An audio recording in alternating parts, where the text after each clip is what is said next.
Baba ka tsaya ka kalla. Subhanallahi. Martani daga bakin jaruma Tima Makamashi zuwa jaruma Sadiya Haruna. Ku biyo mu a tashar mu ta Kukan Arewa TV domin jin cikakkun labarin nan. Ku danna mana subscribe, kana ku taɓa mana alamar like ga wannan bidiyon. Ka danna mana alamar ƙararrawa domin samun ayyukan mu da zarar mun ɗora. Mun gode masu kallo. Cika san ido. Idan kai ma abocin bibiyan masana'antar Kannywood ne da shafukansa na sada zumunta, ka san sabuwar rigimar da ta barke tsakanin jaruma Sadiya Haruna da kuma jaruma Tima Makamashi. Ya kallo jaruma Sadiya Haruna ta faɗi baƙaƙen maganganu akan jaruma Tima Makamashi. Hakan yi wa jaruma Tima Makamashi zafi, inda ita ma ta mai da martani. Yanzu dai ba tare da ɓata lokaci ba, za mu nuna muka irin bidiyon da jaruma Tima Makamashi ta saki zuwa ga jaruma Sadiya Haruna. Ku biyo mu masu kallo, kuma ku danna mana subscribe a tashar mu ta Kukan Arewa TV. Mun gode.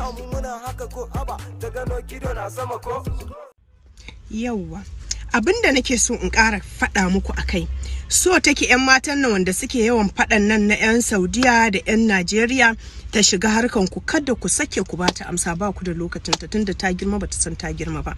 Kar ku sake ku bata amsa, kuma wata ran za ku daina, Allah ya shirye ku. Ta ga an manta da ita, bari ta dawo. Ta ga wannan yarinyan Aishan Zaki tana trending a social media, bari ta rabu ta fake ta yi suna. Kar ki bata amsa.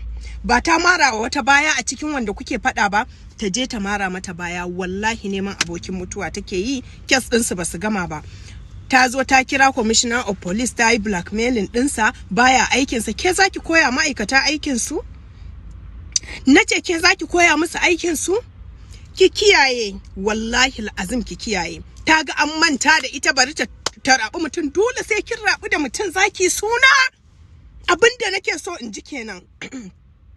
Kuma sannan mutane, bai kamata ku ce da ni take ba, saboda duk bala'i ba ta isa in ba ta haƙuri ba.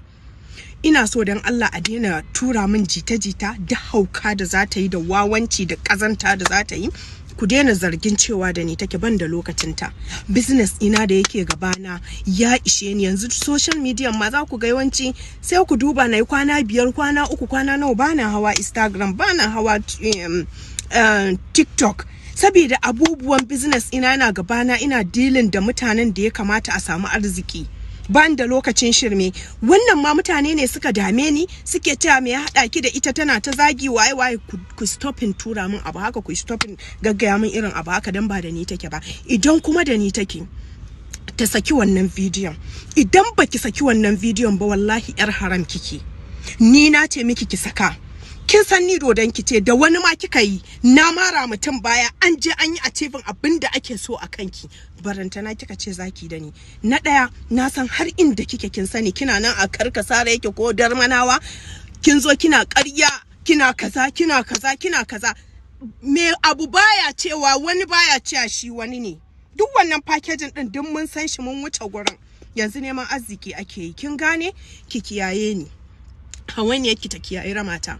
In kina yi ne ki samu followers, ki ƙara sa a sanki a social media, to ba sai kin raba da ni ba. Tunda kin raba na farko, na taimake ki, an sanki a duniya, to an sanki. Uwar me kika tsinana? Ki kiyaye ni. Kuma yaran nan da suke faɗa, warning, umarni nake baki, kada ki sake shiga cikin faɗan yara. Tsohuwar banza, tsohuwar wafi, kullum tana zabge shekaru. Kin zabge shekara 18 akan shekarunki. I am 26 years. Motsin gado ce ki. Na ce motsin. Yankido bala'i. Masu kallo, wannan shine martanin da jaruma Tima Makamashi ta maidawa da jaruma Sadiya Haruna. To sai dai mu ce, Allah ya wasu zaman lafiya, Allah ya shirye su gaba ɗayansu. Ku danna mana subscribe a tashar mu ta Kukan Arewa TV. Kana ku taba mana alamar lakin ga wannan bidiyon. Mun gode masu kallo.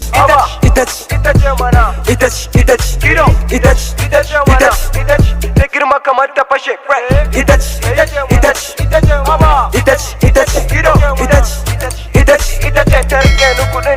Malama, I get money zo kwalama. Kido Alhaji na iya babu zama. Yanzu babu kekin gana yi